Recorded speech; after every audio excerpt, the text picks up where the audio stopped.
नमस्कार दोस्तों, मैं आपका दोस्त वीआईबी विजेंद्र सिंह और आज कुछ तीखा सवाल लेके आइल बनी लोग इनके बीच में।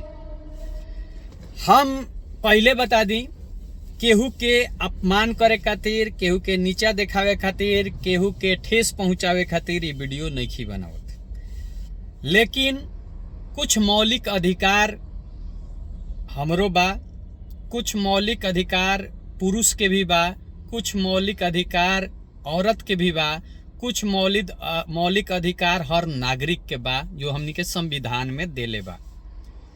लेकिन अभी का होता कि देखिए, हम ना केहू नारी के खिलाफ बनी, ना किसी लड़की के खिलाफ है, ना किसी संगठन के खिलाफ है। जो जैसा कर रहा है वो ठीक है, अपना करे, लेकिन कड़वा सवाल पूछना ये संविधान में है। हम आपसे कुछ सवाल पूछ सकते हैं या मेरे मन में जो आया है उस पे हम चर्चा कर सकते हैं। तो रौरा लोगिन पहले तो पूरा वीडियो देखे लोगिन, ओकरा बाद कमेंट जरूर बताए लोगिन।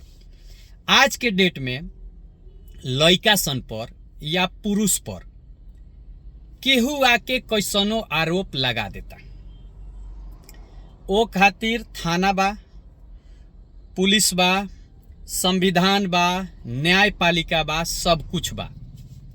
लेकिन कुछ संस्था बा, हम वो लोग के अनादर नहीं करत, लेकिन वो संस्था से हम पूछे के चाहतनी, जब प्रशासन बढ़ही बा, जब सब कोल बढ़ही बा, रौरा कोनो लड़का के घरे लड़की के लेके चल जातनी, वहां जौन लड़का के सामाजिक बेइज्जती होता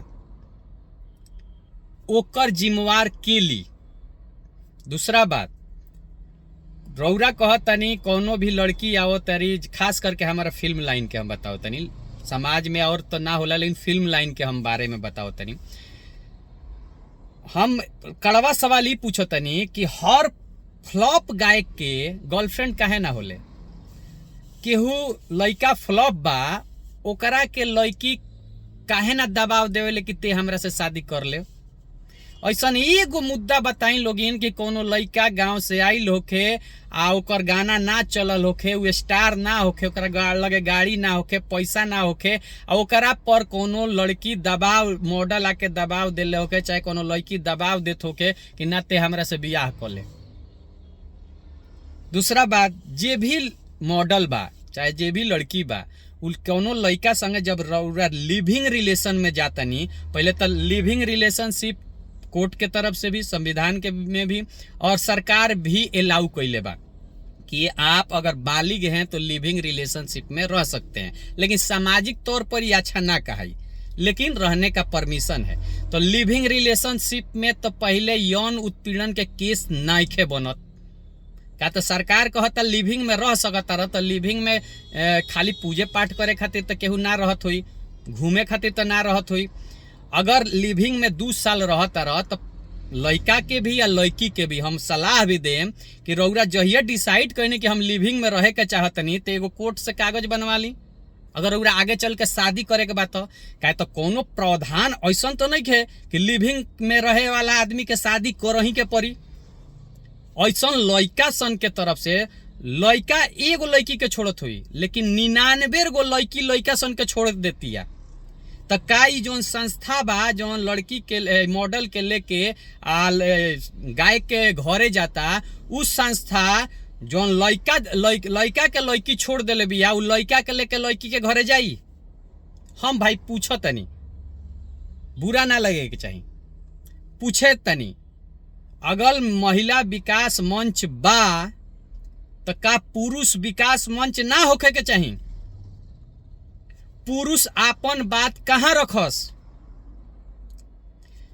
जौन लड़का के लड़की छोड़ देले बिया, सेम स्थिति अगर आज भई रही, जौन स्थिति अभी पिछला 10 दिन से हो रहल बावे, अलग अलग मुद्दा में, चाहे बहुत सारा पहले भी भइल बा, वो सब मुद्दा में अगर लड़का के लड़की छोड़ के गई रही तो लड़का उनकरा लगे जाई, तो का सेम औरत लोग लड़का के लेके लड़की के घर में ले जाके छोड़ दी? तो लोग लड़की पर दबाव डाली तो लोग कि ना तोरा एकरा से बियाह करही के बा, तो अगर डाली तो लोग तो काल कम से कम 100-150 गायक कलाकार राइटर दोसर आके खड़ा होता रहे रउरा ऑफिस के बाहर आ लेके चली जोना जोना लड़की ओकरा के धोखा देले बिया, ओकरा से पैसा ऐंठले बिया, ओकरा से तारा ओकरा संगे घूमल बिया, ओकरा बाद उ फ्लॉप हो गइल बा, उ आज काम लायक नहीं खे तो ओकरा के छोड़ के चल गइल बिया।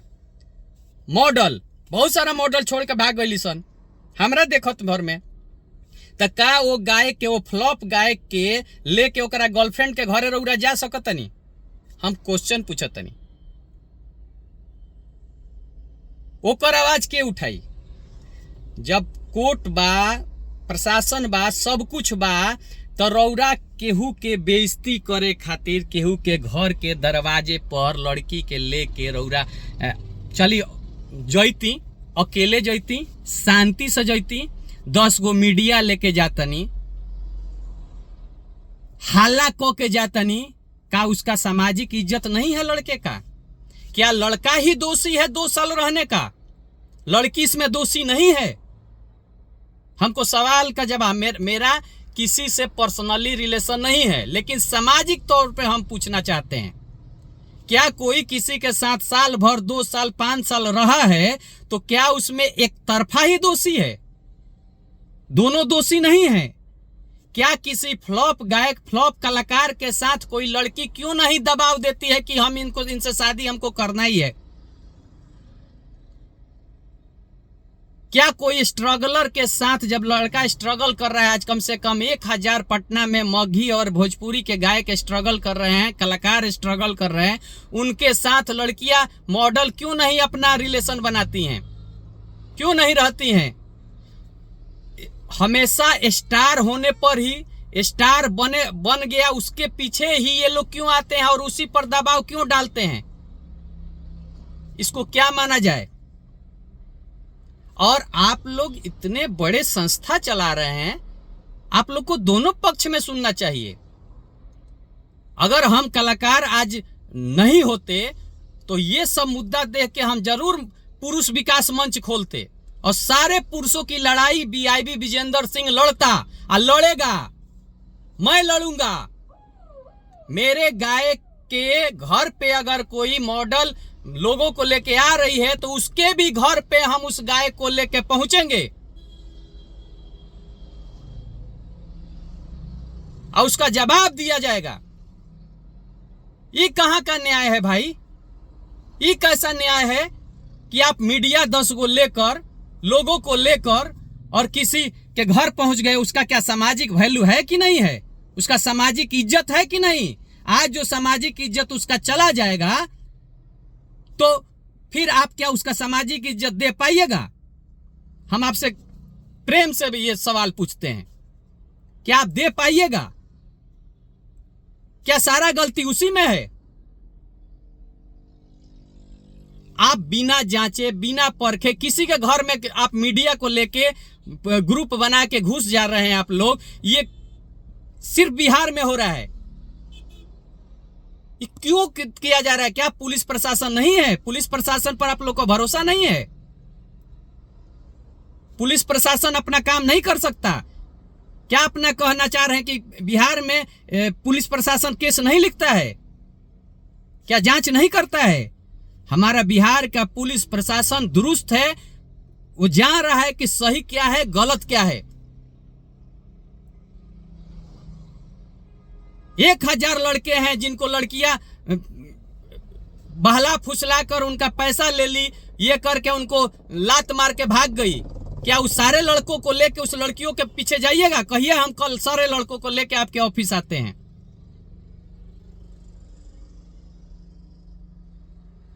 आप समझदार हैं। आपको पहले कानूनी कार्रवाई करना चाहिए था। आपको पहले प्रशासन के पास जाना चाहिए था, ना कि आप मीडिया बुलाकर न्यूज में आकर किसी का इज्जत उछालना। यह संगठन का काम है।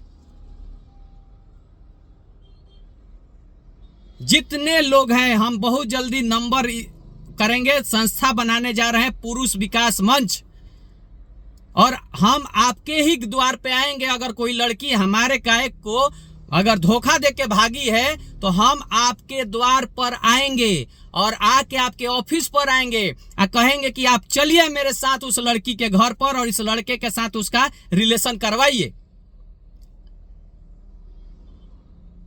रौरे लोग इन बताइए, हम क्या गलत बोलते नहीं? हम केवल औरत और लड़की के खिलाफ नहीं की, लेकिन क्या एक तरफा ही हो सकता? का आज वो गायक जोना जोना गायक पर ही लोग आरोप लगा देता, वो गायक फ्लॉप रही, ओकरा लगे 1 रुपया ना रही तो का ये लोग दबाव दीत कि हमरा से शादी कर ले। अगर वो बात करे के कोशिश भी कैलक, फेसबुक पर स्टार है, कलाकार नाम होता है तो बहुत सारे लोग मैसेज करते हैं, हमारे पास भी आता है। अगर वो प्यार मोहब्बत का मैसेज भी अगर लड़के के तरफ से भी हुआ है तो लड़की उसी से नेगलेक्ट क्यों नहीं कर दी? अगर उसको भी प्यार हो गया तो क्यों नहीं, अगर लिविंग रिलेशन में आने से पहले, रिलेशन में आने से पहले एक पेपर क्यों नहीं बनाई कि आज जाके दबाव दे रही है? इस पर हमको बहुत बोलना है, लेकिन हम कहेंगे, प्रेम से कहेंगे कि आप सोचिए, समझिए, तब बात कीजिए, तब कुछ उठाइए। आज सबसे आसान कलाकार हो गए हैं, बहुत मेहनत से अपना नाम बना रहे हैं, आगे बढ़ रहे हैं, तब कोई ना कोई उस पर FIR कर दे रहा है, तो कोई कंप्लेन कर दे रहा है, कोई कुछ भी कर रहा है। क्या इनका माई बाप कोई नहीं है? इनके पीछे कुछ नहीं है? जान चल जाएगा लेकिन VIB विजेंद्र सिंह खड़ा है। हम संस्था बनाएंगे, पुरुष विकास मंच, और जो है वो सबको लेके आपके द्वार पे आएंगे, आपके ऑफिस पे आएंगे, और आपको चलना पड़ेगा उन महिलाओं के, उन मॉडलों के घर पे, मनाना पड़ेगा कि हमारे गायक का जो वो हरास की है उन पे कार्रवाई हो। क्या शारीरिक शोषण सिर्फ बच्चियों का ही, मॉडलों का ही हो रहा है, पुरुषों का नहीं हो रहा है? लड़कों का शारीरिक शोषण नहीं होता है क्या? एक भी केस हुआ है शारीरिक शोषण का? कोई लड़का जाकर आपके यहाँ के कहेगा कि मेरा शारीरिक शोषण फलाने मॉडल ने किया है, तो आप क्या मानिएगा? आप बेइज्जत करके उसको भगा दीजिएगा। क्या हमारा शारीरिक शोषण नहीं है? क्या लिविंग रिलेशन में रहने वाला पर कहां लिखा हुआ है कि उसको शादी करना ही है? अगर शादी का मन इतना ही है तो लिविंग रिलेशन में जाने से पहले शादी क्यों नहीं किया कागजी? आप ये क्यों नहीं पूछे कि पहले शादी का कागज लेके आओ तब हम उसके साथ चलेंगे? दीदी, इस पर विचार कीजिए, और आपसे प्रश्न है, इसका जवाब हमको चाहिए। आप कहिएगा तो मैं आपके ऑफिस आऊंगा, आपसे बात करूंगा। आप पूज्य हैं, आप सम्मानित हैं, लेकिन ऐसा मत कीजिए